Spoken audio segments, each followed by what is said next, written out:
Jerry at Fair Oaks.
Where are we going, Jerry? To the infirmary. To the infirmary? What's the idea of going over there? You'll see when we get there. Of all the mysterious guys, you're the worst. Can't you give me a little hint of what it's all about? Okay, I'll give you just one hint. It's about the talk I had with Captain Gardner last night, when they were bringing Red back to school. Your talk with Captain Gardner, huh? Yeah? Well, are you going over to see Paul Warren? Wait a minute. I've got it. Think you have, huh? Yeah, I'll bet you're going over to talk to Red Morrison. No. Oh, for the love of Mike, Jerry, why don't you tell me? Because curiosity killed a cat, and I like cats. You know, sometimes you can be the most... Aggravating is the word. Yes, aggravating, and believe me, you are it. Well, don't worry. You'll soon know, little roommate. Roommate, yes. Well, roommate I turned out to be when you can't even take me into your confidence. Lee, if you don't mind, I'm still kind of thinking it out. Just what I want to say when I get there. Oh, I'm sorry, Jerry. I'll keep quiet. I don't know if this is going to work out or not. Well, as you say, don't worry. You'll soon know, little roommate. Oh, all right, all right. Well, here's the gym. Say, I wonder how Paul is. I bet he hates to be cooped up in there all the time, like you were after you saved Cully Newsom. Hello, Jerry. Lee. Hiya, Hello, Pete. Pete. Pete Armour's a swell kid, isn't he? Uh-huh. A good basketball player. Yeah, you bet he is. Well, here's the infirmary. Want to come in? Oh, I should say I do. What do you think I came over? Okay, come on.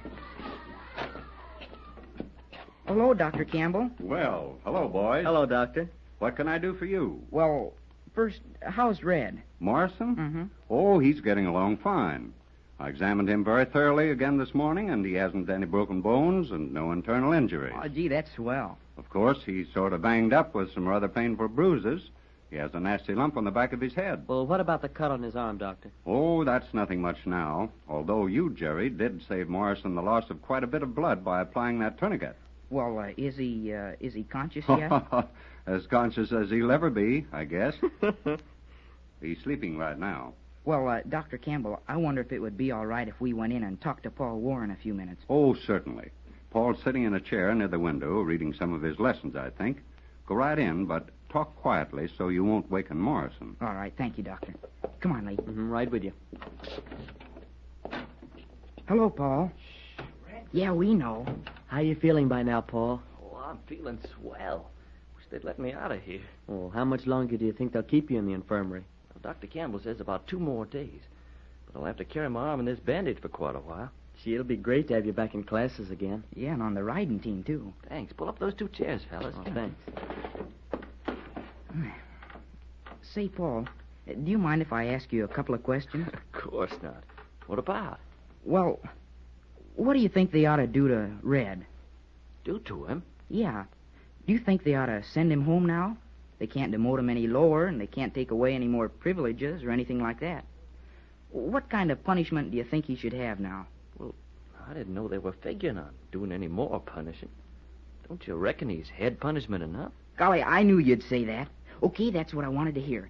Now, I'm going over and tell Major Davis that both you and me, well, we think Red's had punishment enough and that we're ready to forget everything he's done to either of us. Is that okay with you? You bet it is, Jerry. I'm with you all the way on that. I'm going to have a chance to talk with Red quite a bit while he's in here the next day or so. I'm going to set out to do my level best to show him that he's been off on the wrong foot all along. Oh, that's swell, Paul. I think it's pretty swell of both of you myself. If I'd been on the receiving end of Red Morrison's dirty tricks as much as you fellas have, well, I don't know whether I'd be willing to forget it as easily. Oh, yes, you would, Lee. You know you would. But anyway, I'm going right over now and talk with Major Davis if I can get in to see him. I want to get to him before he and the rest of the faculty decide to do anything to Red. You know, the way I look at it is this. Fair Oaks is supposed to make men of us. When we graduate, we're supposed to be able to go out into the world and live with other people. Isn't that right? You bet it is. Well, then if Major Davis was to send Red home now, Fair Oaks would have failed in his case. That's absolutely right, Jerry. I, for one, don't want Fair Oaks to fail in anything. You bet. Well, okay, and thanks, Paul. Come on, Lee. You want to go with me over to Custis Hall? Sure. I'm on my way to English class anyway. All right. Well, thanks again, Paul, and goodbye. Hope you're out soon. Yeah, so do I, Warren. Thanks, Jerry and Lee. Be seeing you soon. Bye. You didn't stay long, did you, boys? No, but we found out what we wanted. What was that, Jerry? Oh, I haven't got time to tell you right now, Doctor, but you'll know soon. All right. I'll be anxious to know what it is. Goodbye, boys. Goodbye, Doctor. That was sure swell of Paul, wasn't it? If you ask me, it was pretty swell of you two, my friend. Oh, well, after all, nothing really happened to me except a couple of days of worrying. But Paul actually got hurt. I know. Well, what do you think you're going to say to Major Davis? I don't know yet. I guess I'll just have to figure that out when I get there. Oh, gee. What's the matter now? Well, I just happened to think. What if all the rest of the faculty are there? What if they're all deciding Red's case right now? What if they are? What difference does that make? Well, I don't think I'd like to have to talk to the whole crowd at once. If it's just Major Davis, I think I can say what I have to say, but if Captain Gardner and Captain Bogart and Captain Rowland and all the rest of them are there... Snap out of it. You'll be all right. Well, I hope so. Sure you will. Uh-oh, there's the bell. Say, I'll go over to the West Wing for my English class. I'll see you in the room later, Jerry. Okay. I'll be anxious to know how you come out. Hi, you Dugan. Oh, hi, Butler. Look like you're in a rush. I am.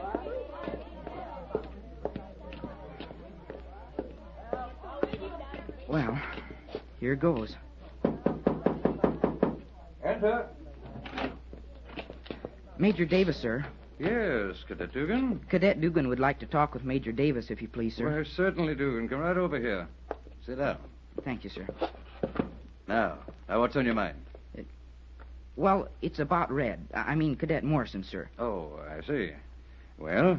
Well, sir, I kind of thought that, well, because I'm sort of the cause of all his trouble... What do you mean by that? Well, it's kind of hard to explain, sir, but it's something like this. Jerry, you go right ahead and talk. Never mind about formalities. Thank you, sir. Well, if Mr. Randall hadn't sent Splendor here to Fair Oaks, Red would never have wanted to ride him, and he never would have loosened the cinch strap on Splendor that day. And Paul Warren wouldn't have had that accident. Yes, sir, that's it. So? So, well, I just wondered if I could find out what's going to happen to Red. Oh, I see. Jerry? Yes, sir? I want to read you 2 telegrams. One from me to Red's father and Mr. Morrison's reply to me. Yes, sir. Now, let me see. Oh, yes. Here they are. Now, this is my wire to Mr. Morrison. Yes, sir. Your son... No, I shan't bother to read that one. It just tells Red's father what his boy did, and it ended asking Mr. Morrison to remove Red from Fair Oaks Military Academy, so that it would not be necessary for me to expel him. Oh, gee, I mean... Here's Mr. Morrison's reply, Jerry. Your telegram received concerning my son. I realize how trying this must be for you and the Fair Oaks faculty. I realize also that my son must be, as he has always been, a tremendous problem to those who try to control him. It is, however, my earnest wish and fervent hope that you and your staff may be able to retain Red and make of him the man I desire him to be. I know you can do more for him there than I can. So you're going to have to expel Red. Is that it, Major Davis? Well, inasmuch as you're quite directly involved in this whole matter, Jerry, what would you do if you were in my place? Well, sir, may I stand up? Well, of course, my boy. Thank you. Well, I hope this won't sound, Impertinent? Yes, sir. You go right ahead, Jerry. Speak your mind. That's what I'm here for. Major Davis, I've just been over to the infirmary to see Paul Warren. Paul and I talked this thing over, and we think Red Morrison should stay at Fair Oaks. Oh, why do you think that? Because, well, in the trophy cabinet just outside your door, there are a lot of cups and plaques and things that cadets from Fair Oaks have won in the past. They won those trophies for making good in football and basketball and riding and debating and everything. That's right. And we're very proud of them. Yes, sir. Well, Paul and I think that there's something a lot more important to Fair Oaks than those plaques and cups and things. Oh, you do? And what's that? It's turning out cadets who are men. Just like Red's dad said in his telegram.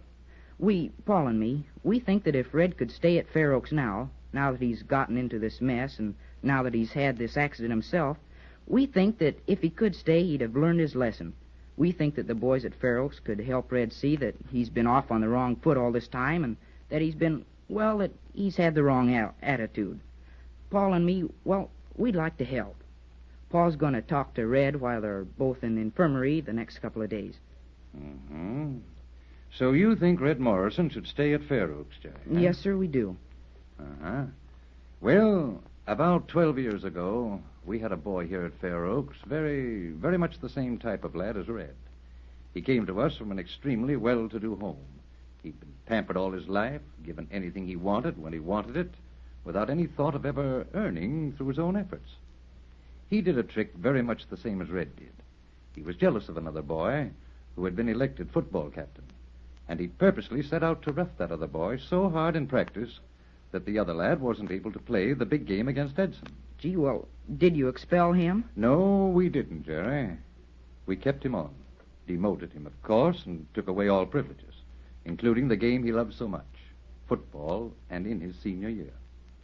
It wasn't long before that boy came to know the bitterness of defeat, of the disrespect of his fellow cadets, and the absolute necessity of sportsmanship in everything he did. That boy's name, Jerry, was Donald Craig. Craig? Oh, gee, Craig Field. That's right. Don Craig went out from here, went to college, became one of the country's greatest halfbacks, and now he's one of the country's greatest coaches. About 3 years ago, he gave Craig Field to Fair Oaks. He learned how to be a man. Do you think Red Morrison will be able to learn? Oh, yes, sir. Paul Warren and me both think so. Well, Jerry, I'll tell you what I'm going to do. You and Paul are taking on quite a responsibility, but I'm going to leave this in your hands. I shan't expel Red as long as you've made a plea for him, and as long as you and Paul agree that you'll do everything you can to help Red. Thank you, sir. May I go over and tell Paul? No, Jerry. I want to have a little talk with Red Morrison myself first, and we'll keep this little conversation of ours between ourselves for a day or two, eh? Yes, sir. Thank you, Major Davis. That's all right, Jerry. Thank you.